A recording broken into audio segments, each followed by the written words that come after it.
तो करौली में श्री मदन मोहन जी का मंदिर, बहुत ध्यान से सुनना,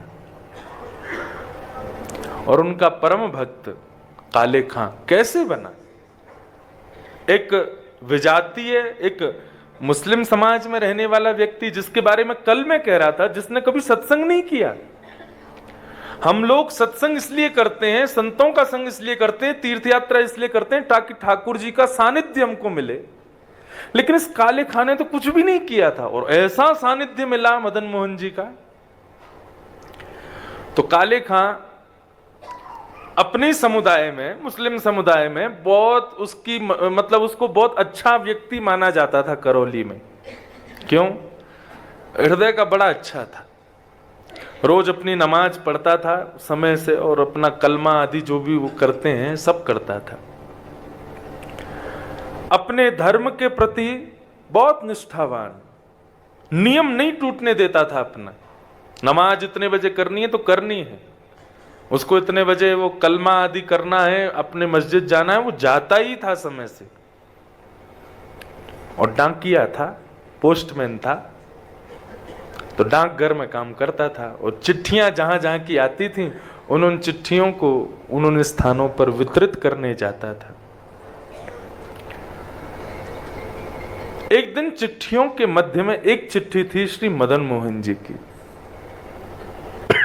तो काले खां के पास जब चिट्ठी आई तो उसमें एक चिट्ठी थी मदन मोहन जी मंदिर की। गए, सब जगह वितरण करते हुए, जैसी देखा सीढ़ी चढ़ के ऊपर मदन मोहन जी का मंदिर, तो बोले कि मैं तो डाकिया हूं और ये मेरे नहीं तो हिंदुओं के खुदा हैं, मैं जाने में क्या दिक्कत है। ऊपर चढ़ करके गए और जाकर के जो द्वारपाल था उस द्वारपाल को ही चिट्ठी दे दी उन्होंने, और कहा ये मंदिर की चिट्ठी आई है मदन मोहन जी की, तो जो भी मदन मोहन जी हो उनको दे देना। उसको क्या पता थी मदन मोहन जी साक्षात ठाकुर जी हैं। बोले मदन मोहन जी की चिट्ठी आई है, उनको दे देना। उसने कहा ठीक है।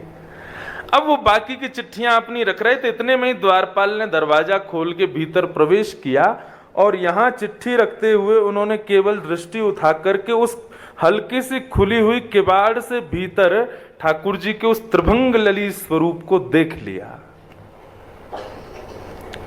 और जैसे ही वो स्वरूप देखा, एक क्षण के लिए वो स्वरूप दिखा, और उतने में ही दरवाजा बंद कर दिया अंदर से द्वारपाल ने। अब तो ऐसी स्थिति, मनस्थिति काले खां की हो गई। वो सीढ़ियों से ऊपर से नीचे उतरने में 5 बार लड़खड़ा गए, और बार बार पीछे मुड़कर के देखें ये कौन था भीतर। ये ऐसे वंशी हाथ में लिए, त्रिभंग अपने दोनों पैरों को मोड़े हुए, मुकुट टेढ़ा सा धरे हुए, ये स्वरूप किसका है, ये कौन है। अब तो काले खां की ऐसी स्थिति हो गई कि वो नमाज पढ़ने जावे तो उसको ठाकुर जी दिखे, वो मस्जिद में अपने खुदा को वंदन करने जावे तो वहां उसको ठाकुर जी दिखाई दे, अपने घर लौट करके आवे और खिड़की पर बैठे बैठे मदन मोहन जी के मंदिर को ही देखते रहते हैं। वो बोले वो कौन है जो भीतर बैठा है। अब तो ऐसी स्थिति हो गई काले खां की कि अब रहा नहीं जा रहा बिना देखे। 1 दिन, 2 दिन, 3 दिन निकल गए, लेकिन 3 दिन में जब ऐसी स्थिति हो गई कि जैसे बिना श्वास के मानव हो जाता है, बिना जल के हमारा गला हो जाता है, ऐसी उनकी स्थिति हो गई काले खां की।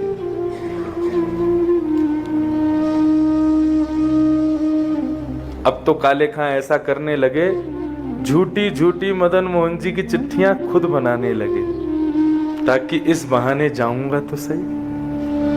और लेकर के जाते और कपते हुए हाथों से उस द्वारपाल को देते, बोले ये मदन मोहन जी की चिट्ठी आई है, उनको दे देना। अच्छा सुनो, वो उस दिन जब तुम भीतर जा रहे थे, तुमने थोड़ी सी किवाड़ खोली थी, तो भीतर एक वो टेढ़ी सी टांग करके और ऐसे बंशी हाथ में लिए, वो टेढ़ा सा सिर करके एक मुझे कुछ दिखा था, वो कौन है। बोले वो हमारे ठाकुर जी हैं, वही मदन मोहन जी। बोले वही मदन मोहन है। बोले हाँ, अच्छा ठीक है, ये चिट्ठी दे देना। द्वारपाल बोला हाँ मैं दे दूंगा। बोले अभी दे आओ ना भीतर। बोले अरे अभी कुछ सेवा चल रही है, बाद में दे दूंगा। बोले 2 मिनट लगेगा, दे के आ जाओ ना। उनको ये प्रलोभन था कि ये भीतर जाएगा, गेट खुलेगा तो मुझे दिख तो भी जाएंगे। लेकिन द्वारपाल नहीं गया। ऐसा विरह प्रदान किया काले खां को ठाकुर जी ने। अब तो वो ना तो नमाज पढ़ पाते हैं, ना अपना कलमा कर पाते हैं, ना मस्जिद में जाकर के अपने खुदा का वंदन कर पाते हैं, कुछ नहीं कर पाते। अब तो बस दिन रात वही स्वरूप, वही झांकी उनके मन में चलती है। काले खां कहते, क्या कहते हैं?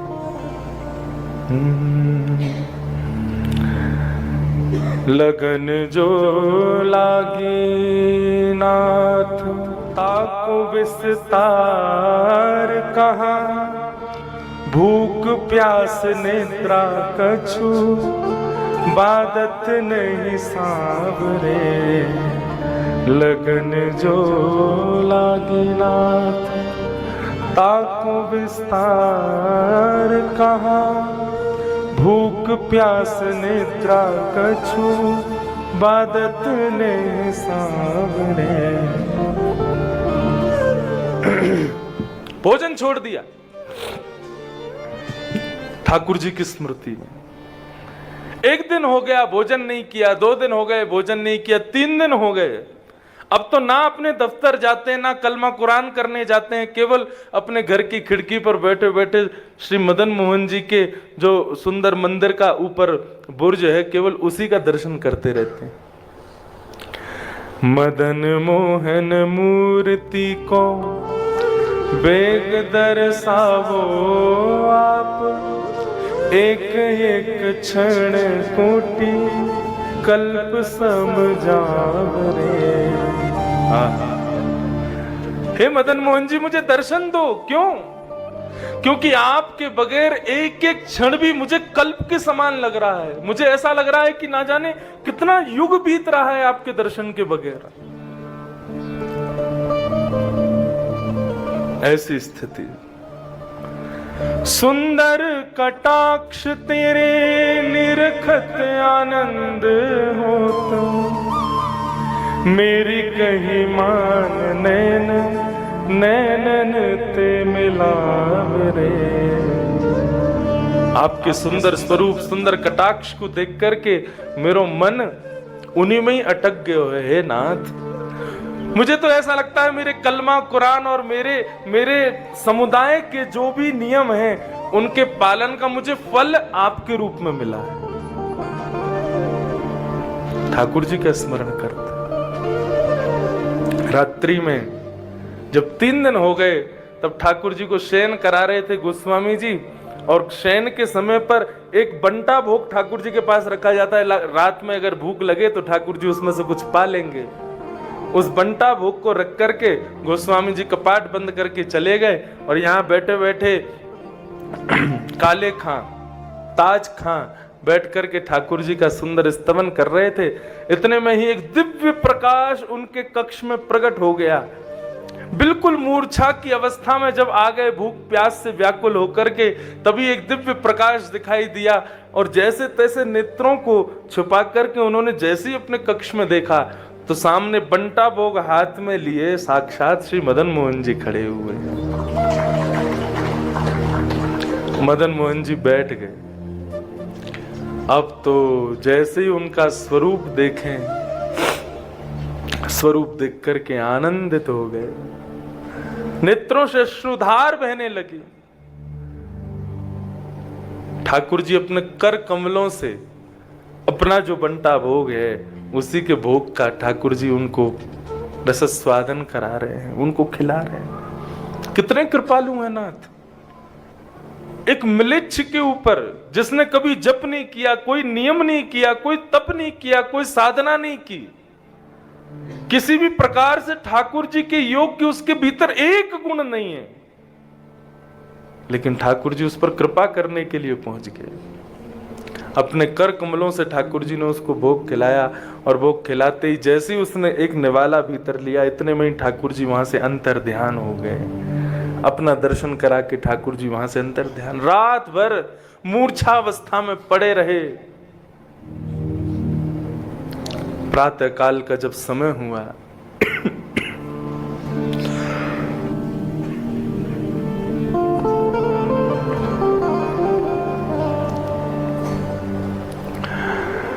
सुबह का जब समय हुआ, गोस्वामियों ने ठाकुर जी को उत्थापन करके जैसे ही सब सामग्री देखी तो वहां पर बंटा भोग नहीं था।